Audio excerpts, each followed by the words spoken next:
WhatsApp guys, welcome back to Indian anime. और क्या हाल है तुम लोगों का। लेके आ चुका हूँ मैं तुम्हारे लिए बोरुटो चैप्टर 66 से रिलेटेड कुछ न्यू थ्योरीज, जहाँ पर इस पर्टिकुलर वीडियो में हम बात करेंगे एक बहुत ही बड़े अपकमिंग बिट्रेयल के ऊपर। अब अगर तुम्हें हमारी थ्योरी वीडियोस ऐसे ही पसंद आती है देन बी श्योर तुम वीडियो को लाइक करो, बिकॉज अब से हम भी इस नए साल में हर एक वीडियो के लिए एक लाइक टारगेट रखेंगे।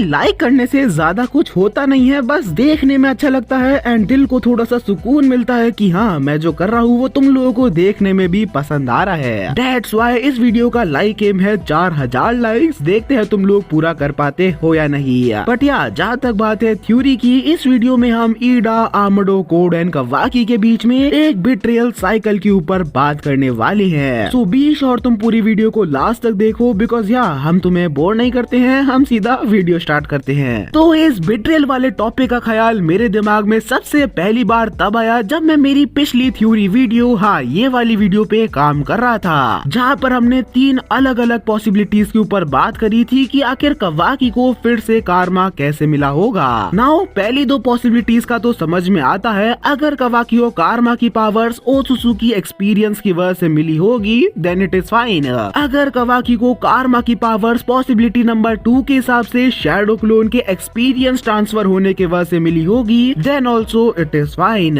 लेकिन एक बहुत ही बड़ा वाला लेकिन, अगर कवाकी को पॉसिबिलिटी नंबर 3 के हिसाब से कारमा की पावर्स मिली थी, यानी कि आमडो ने कवाकी को फर्स्ट ऑफ ऑल बहुत ही ज्यादा पावरलेस फील कराया, देन उसके मन में ये डर डाल दिया कि अगर वो कुछ नहीं करेगा देन कोड के खिलाफ फाइट में होकागे मर भी सकता है। बेसिकली हमारे कवाकी को मैन्युपुलेट करके, या मैन्युपुलेट भी नहीं, अगर कवाकी ने खुद आमडो के पास जाके वो प्योर वेपन वाला कारमा लगवाया है, देन आखिर इसके बारे में ईडा ने कोड को इन्फॉर्म क्यों नहीं करा। बिकॉज बोरुटो के ही चैप्टर नंबर 63 में जब ईडा का सबसे पहली बार इंट्रोडक्शन होता है, उसी टाइम पर हमें ये बात भी रिवील करी गई थी कि ईडा एक्चुअली में 2 तरीके की पावर्स को पोजेस करती है। एक से तो वो किसी को भी अपने प्यार में गिरा सकती है एक्सेप्ट ओत्सुसुकीज एंड ब्लड रिलेटिव्स, तो वहीं पर दूसरी तरफ मोर इम्पोर्टेंटली जो उसका यूनिक सा क्रिसेंट मून शेप्ड में डोजुत्सु है, जिसका ऑफिशियली नाम शेनरिंगान है, उसी की मदद से वो प्रेजेंट में होते हुए यहाँ तक कि पास्ट में हुए सभी इवेंट्स को वापस जाकर देख सकती है। नाउ जैसे मैंने तुम्हें कहा, अगर कवाकी को कारमा की पावर्स पहली 2 पॉसिबिलिटीज के हिसाब से मिली होंगी देन तो फिर Eida will be in the clear side. Reason being क्योंकि जो ओत्सुसुकी एक्सपीरियंस है एंड जो शैडो क्लोन का एक्सपीरियंस ट्रांसफर होता है, ये दोनों ही चीजें यूजर की बॉडी के अंदर इफेक्ट लेती है। मतलब बाहर से देख के तुम नहीं बता सकते हो कि उनकी फिजिकल एबिलिटीज में कुछ चेंज हुआ है। एंड गिवन द स्टेटमेंट जो ईडा ने बोरुटो के चैप्टर 64 में दिया था, जब बोरुटो ओत्सुसुकी मोमोशी की पावर्स को अपने विल पर कंट्रोल कर पा रहा होता है, उसी टाइम पर ईडा ये क्लेम करती है कि उसे नोट ये तो नहीं पता कि बोरुटो को उनकी बॉडी के अंदर क्या चल रहा है, बट हो सकता है ये उन पिल्स का कमाल हो जो आमडो ने उसे दी थी। So first of all this clearly shows कि शेनरिंगान की मदद से बॉडी के अंदर क्या चेंजेस हो रहे हैं उनका पता नहीं लगाया जा सकता। सो अगर पहली 2 पॉसिबिलिटीज के हिसाब से कवाकी को वापस कारमा मिलता है देन तो फिर ईडा हमारी इनोसेंट है। हाउएवर लाइक आई सेड, मुझे तो ये बात बिल्कुल भी बिलीवेबल नहीं लगती है कि कवाकी को कारमा की पावर्स ऐसे ही एक्सपीरियंस की वजह से मिल जाएंगी। एंड अगर किशिमोटो ये पॉइंट ऐड करके बचने की कोशिश करेंगे कि देखो नारुतो को बचाने के लिए कवाकी ने सबकॉन्शियसली कारमा एंड वो ओत्सुसुकी एक्सपीरियंस अवेकन कर लिया, then that will be a total bullshit. Because that being said, Boruto and Kawaki एक किसी बहुत ही निहायत ही बोरिंग चैप्टर में एक दूसरे से स्पार कर रहे होते हैं एंड उसमें भी कवाकी सबकॉन्शियसली बोरुटो के अटैक को अब्सॉर्ब करने की कोशिश करता है, तो वो सबकॉन्शियस वाला पॉइंट उधर लागू नहीं हुआ तो इधर भी ऑब्वियसली नहीं होना चाहिए।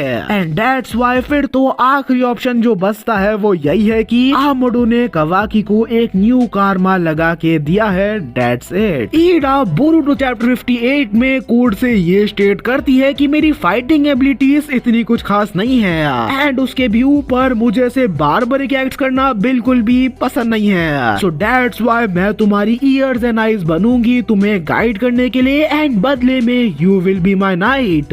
फर्दर वो उसी चैप्टर में अपनी शेनरिंगान की पावर्स को समझाते हुए कोड को बताती है कि तुम इस पावर को ऐसे समझ सकते हो that there are security cameras in every corner of this world and मैं उन्हें जब चाहे अपने विल पर एक्सेस कर सकती हूँ अपनी कॉन्शियसनेस को वहाँ ट्रांसफर करके।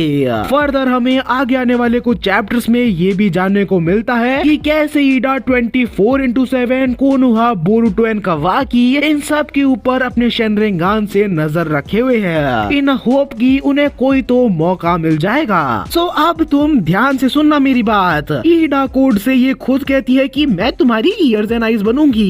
फर्दर वो अपनी शेनरिंगान से कावाकी एंड ऑल को ट्रेस भी कर रही थी विच मीन्स कि जो कुछ भी मतलब लिटरली में जो कुछ भी कावाकी अपने पूरे दिन में करता उसके बारे में ईडा को ऑलरेडी पहले से ही पता होना चाहिए था। एंड बस अब तुम ईडा की बिट्रियल की लिस्ट सुनो। आमडू जब कावाकी को एक नया कारमा लगाने का ऑफर देता है, एक ऐसा कारमा जो कि उसे ओत्सुकी की पावर ग्रांट करेगा विदाउट एनी साइड इफेक्ट। ईडा को इतनी बड़ी डिटेल पता होने के बावजूद भी कि आमडो कावाकी के ऊपर ऐसे एक वेपन के फॉर्म में कारमा लगा भी सकता है, इतनी बड़ी बात पता होने के बावजूद भी वो कभी भी इस बात का कोड के सामने जिक्र तक नहीं करती है। वो कोड को ये तो बता देती है कि कावाकी बहुत ही पावरलेस फील कर रहा है नरूटो की जान को बचाने के लिए एंड दैट्स व्हेन वो नरूटो की लाइफ स्पेयर करने की रिक्वेस्ट भी करती है, लेकिन वो आमडो के सीक्रेट प्लान के बारे में कभी भी कोड को बताती तक नहीं है। Isn't that a little strange? आमडो को हम बोरुटो के चैप्टर नंबर 60 में देखते हैं कि जब सुमेरे आमडो से ये पूछ रही होती है कि वो आखिर किस चीज के ऊपर काम कर रहा है एंड एक्चुअली में उस कंटेनर के अंदर कौन बंद है। उसी टाइम पर आमडो ये स्टेट करता है कि उसे बिल्कुल भी टेंशन लेने की जरूरत नहीं है, वो ऐसा कुछ भी नहीं करेगा जो कि कोनोहा के खिलाफ हो। एंड सच बात तो ये है कि इस कंटेनर की सभी डिटेल्स मैं कटास के सेंसे को ऑलरेडी दे चुका हूँ एंड आगे जाके this will become one of the most powerful ally of Konoha. No obviously ये बात तो कंफर्म है कि आमडो उस कंटेनर में किसी साइबोर्ग को ही बना रहा है, लेकिन वो किसको बना रहा है वो डिटेल इस पूरी दुनिया में सिर्फ 3 लोगों को ही पता है। एक तो of course Amado, second Katasuke and lastly our one and only ग्रेल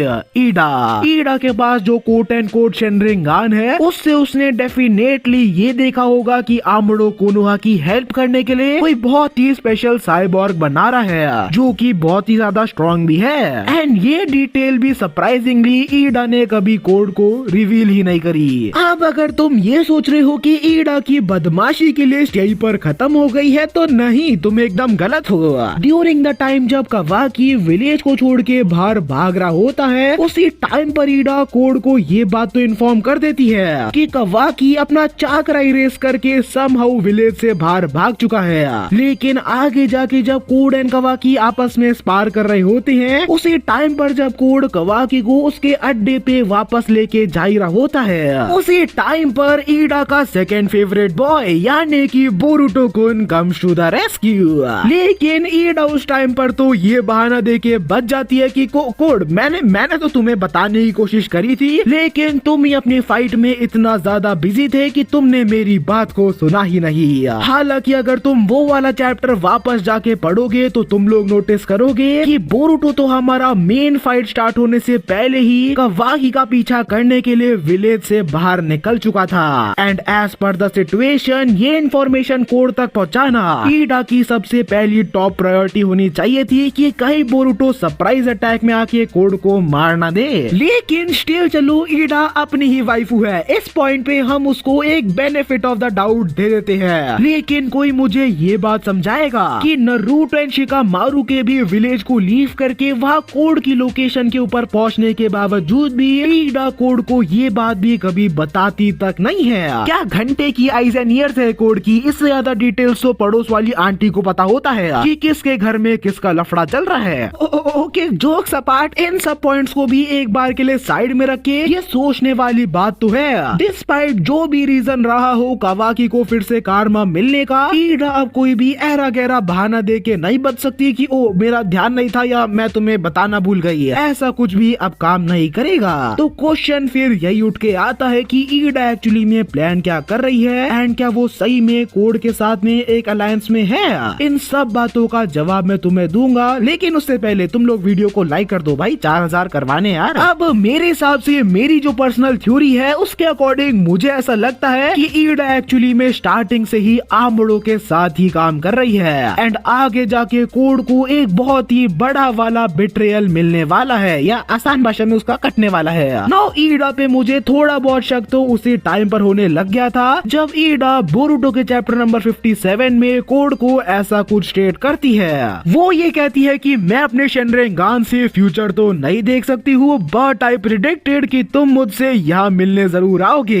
तुम अपनी बॉडी पे लगे हुए लिमिटर्स को हटाना चाहते हो ना, इजंट इट राइट कोड? अब नोट, ईडा भले अपने शेनरेंगान से पास्ट एंड प्रेजेंट को देख सकती हो, बट देयर इज नो वे कि वो किसी के दिमाग में क्या चल रहा है उसको पढ़ सके। एंड कोड की बॉडी से रिलेटेड सभी डिटेल्स इशी के मरने के बाद कोड बदला लेने आएगा एंड कोड पॉसिबली ईडा को अवेकन करेगा। ये सब डिटेल्स किसको पता हो सकती है? ऑब्वियसली एक ही जने को, यानी कि आमड़ो को। फर्दर मेरे शक को और भी ज्यादा बढ़ाने के लिए बग जब बोरुटो चैप्टर 59 में कोड से ये कह रहा होता है कि अगर उन्हें कवाकी चाहिए तो उसके लिए उन्हें कुछ तो एक्शन लेना पड़ेगा ना।